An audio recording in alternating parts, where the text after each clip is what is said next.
bunları kardeşim elə burası bende polis oyunu çekirik.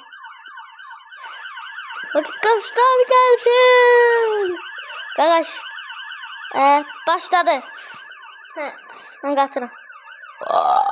Katırım. Neyse baklardı arkadaşlar gelmir Roblox şeyleri çekmeye için gelmir. Günler başka yere gittim. Hala o tarafta değil.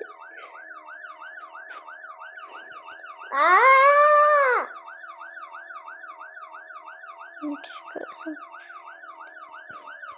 Tırların şeyi olur. Maşını sürü benimle. Şimdi Sude. Yalandan deme.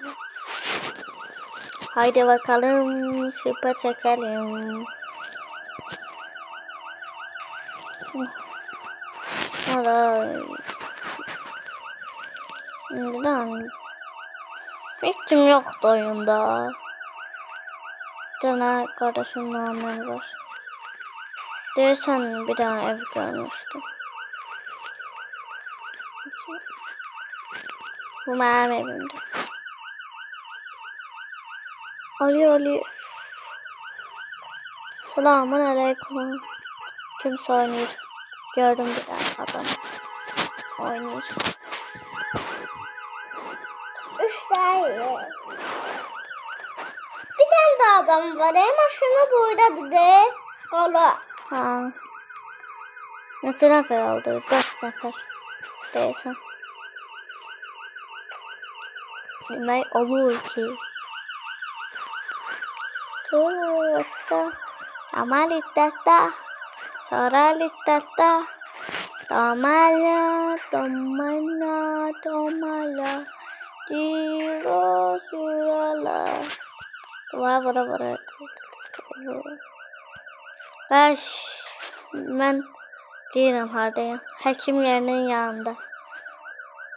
Oraya geldim. Hekim yerine sattım.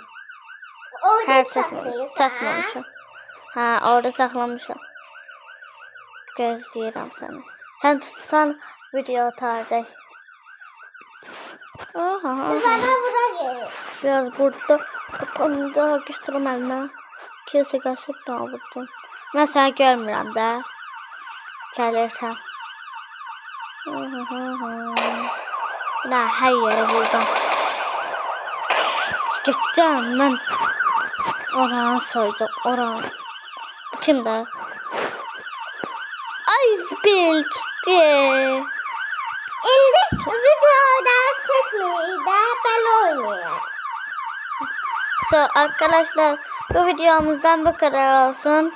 Beğendiyseniz ise abone olmayı ve like etmeyi unutmayın ve bye bye. Ben Ceremim o.